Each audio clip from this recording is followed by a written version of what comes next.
Hello there folks, today we're taking a look at the game called Atlas Enchanted Lands. It's published by Renegade Games and the designer is Kevern.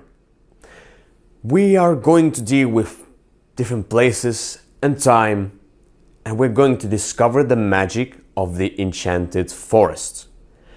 Let's have a walk. So Atlas Enchanted Lands is played over the course of several rounds until all the cards have been played. Now, how the game works. First of all, I'm going to tell you about the concepts. First of all, as you can see here are tokens.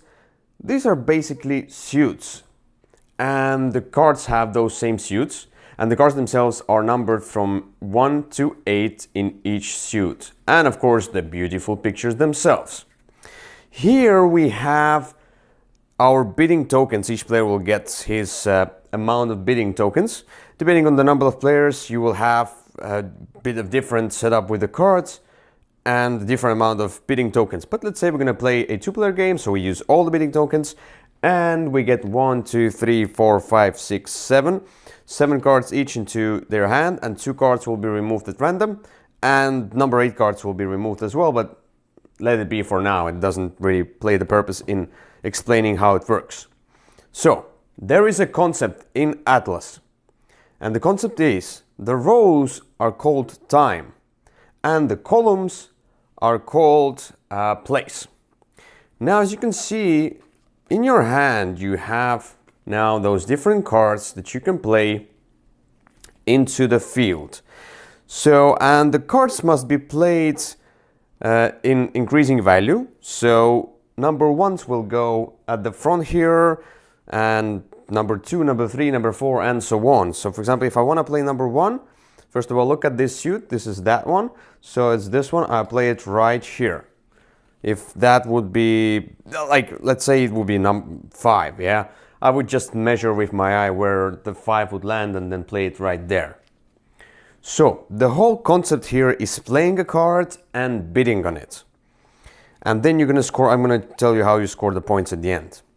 Now, when you play the card, let's say I'm going to play now this card. Those cards have been played already. I'm going to play this card right here. Now I can use my tokens, and I can bid up to from 0 to 5 tokens on this card. Either I think it will score in time or in place. So I'm going to tell you about the scoring a little bit later. Let's say I'm going to tell you that I'm going to bid that, let's say 3 of those, yeah, that it's going to score in time. So the thing is now that we all play cards, we get some cards back and so on, and there will be more cards. Let's say, let's just pretend a little bit more setup here like that. Maybe there's that number 4 right here already played, and as you play you can bid on more and more, and then let's say I'm gonna give it into my hand right now, and maybe there is number 4 right here. Oh, very good. Now, so the cards will be played like that. You will put the bidding tokens on those and such, up to 5 each, and then draw a card. Now, the thing is that how the scoring works. First of all, if you complete a row of 4 cards, it will score you in time. If you complete a column of 4 cards, it will score you in place. So what does that mean? So for example, if right now there is a gap here. If I would play this 4, I have to play it right here because it's the same suit. If I play it right here, that means it completes this whole place. And these are all the same numbers, a column of the same numbers. That means that I will turn over all the cards, and the tokens that are on the cards, if they are bid as a place, they will stay on the card and give me the points at the end of the game. If they are timed, they will be discarded because I bid wrong, so I predicted wrong. So what you're doing with the bidding, you are predicting whether it will score in a column or a row, in time or a place. There is also a possibility that let's say that way one card was already face down, it scored previously from something else, let's say scored previously from the time. You can still complete it by putting the third card here, so the fourth card doesn't count because it's already turned over, and it will still score.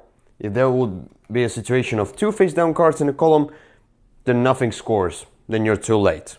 Now, how the time does score? The time scores in a similar manner where you need to have 4 cards in a row.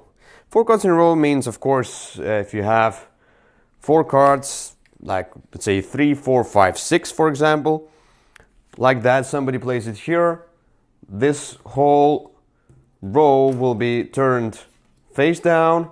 All the tokens that have stayed here before will remain here. I mean, those that are predicted as time, they will remain here. Those predicted as place will go away.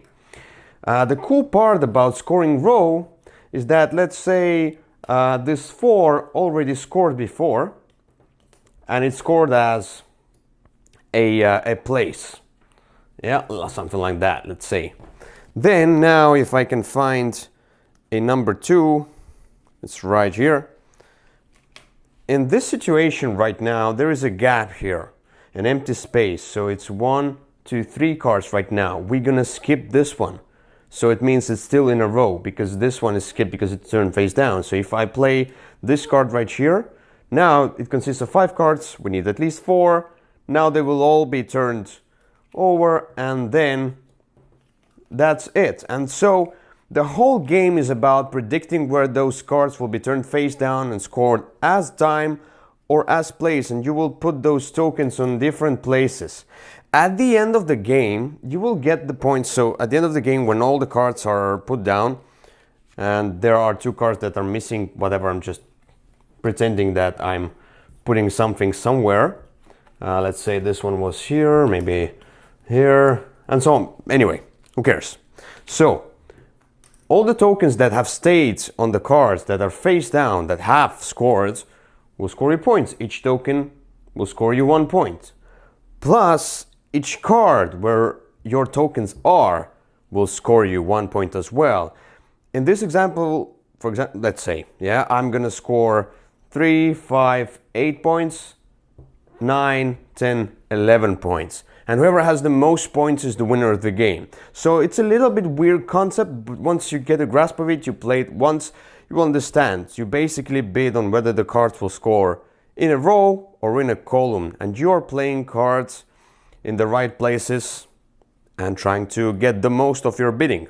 That's how the Atlas Enchanted Lands is played. As always, I want to mention the artwork, the components, and the overall production of the game. So I really like the art in the game on the cards themselves. There are some tokens here and the cards, that's it. Yeah, I'm not a big fan of this box cover because 3 fairies in Enchanted Lands or something like that, it doesn't really, I don't know. The art on the cards differs somewhat from the art from here. I don't know, it doesn't really connect for me, but that's me. But when you look at those cards just amazing. If it will zoom, I hope so or not, but eventually maybe you will still see the beautiful art, and it's just gorgeous. It's just amazing how gorgeous this game is, even if it doesn't zoom very well. Look at that. It's just beautiful. Now, the thing is that also this game has the insert, and although this is a good insert, so it fits those tokens and it fits the cards, each time when I take the game out, all the tokens are spread out in the box. Maybe if you would have put those, basically the punch boards, when you put them underneath the inserts, they lift and maybe it will not go around that easily. The rulebook itself, when you start reading the rulebook, it is a little bit, it's a little bit confusing how the game works. It doesn't give you that feel of the game, how it works. But once you start playing, for example, I tried to explain this game to one person and another person. It was a little bit weird for them. Once they started playing, they realized what it's all about, because it's not a hard game. It's a filler type game. That's where I want to go talking about. So as I told you, the art here is really, really gorgeous, but it doesn't add to the theme really. When you think about the Abyss, for example, Abyss has amazing immersive artwork, and it adds to the theme. It creates the world that I believe in, even if the mechanics are rather abstract. For some may not, but I mean, like, I really like great artwork in my games because it helps me get the theme better. So here it's gorgeous, but you can call the game forest, mushrooms, whatever, and it'd still be abstract game. Now, I like this filler type game. This is a filler type game, and I like it the best with 2 players. I played with more, and I'm not keen on more players because with more players, all the cards are dealt out, and then you just play, but until your turn comes around, quite a few things might score or change or something like that. With 2 players, it's more tactical, strategic, and you get 2 cards out of the deck without knowing them. Little bit deduction, little bit, but at the end of near the end of the game, those 2 cards might be your crucial point here. And yeah, the turns come quickly. The game itself is quicker, and the 8s go away, so you have more kind of a control of that, which I really like with 2 players as well, because I like those kind of a tactical 2-player card games. I really like the bidding mechanism here. Now, the bidding here is with those tokens. You bid on a place, on a time, row or column. I really like that. The cool part is that at some point you realize that, for example, you put those 2 tokens to bid on a place, and it will score as a place. But let's say here, but eventually you see that it will not score as a place. So is it beneficial still to try to kind of steer the game towards that, or abandon that, let the tokens go away? I'm gonna concentrate on other places and maybe get time in the same row where I put the place as well. So sometimes you have to abandon, but then you can get more points as well, which I really like. This bidding mechanism is really cool. There's not much to say about the game, except it is a filler type. Now, one thing I want to say is Alex Kevern did amazing games like Gold West and World's Fair, and then he does this game right here. These other games are rather those streamlined Euro games, really streamlined, really like perfect, middleweight, and then clean, so clean. This one is also very clean, but I still feel it's a different Alex Kevern from what we usually have seen so far. This Alex Kevern is more puzzly. This Alex Kevern is, yeah, he tackles the easier card game. So that's really cool. That I like him doing that. Not all the time. I hope he does some Euro games as well. But anyway, I do recommend taking a look at Atlas. It's not an expensive game. It's a good filler type game. Beautiful pictures, though not really into the theme of the game. But I like the overall mechanism of trying to get the cards as place or time and score them and get the points. So that's my thoughts about this lovely game. Thank you for watching.